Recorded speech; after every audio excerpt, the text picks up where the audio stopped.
who is at risk of developing glaucoma, and does aging increase the chances of glaucoma?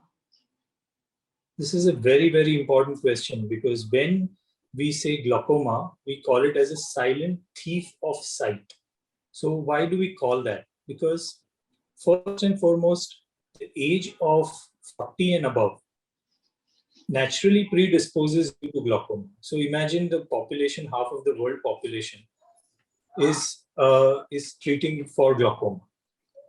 And the more than half of those population, they are not being diagnosed with glaucoma.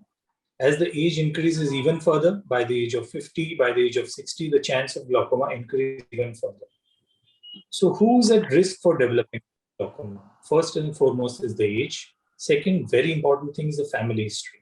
So if you have a one family member, then the chance of getting glaucoma is a very high chance.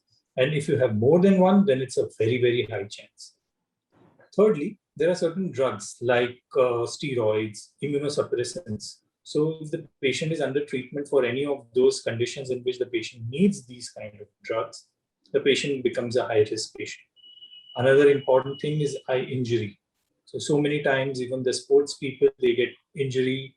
They may have received an injury maybe 4 years back and 5 years back. There may be some trivial injury in the past, and still, after a few years, the glaucoma can develop.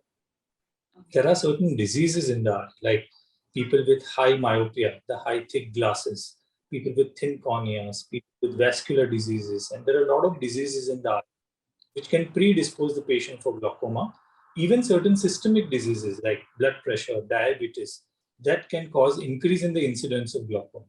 So overall, glaucoma is a group of disorder in which all these risk factors will just predispose the patient to developing it much more as compared to the normal.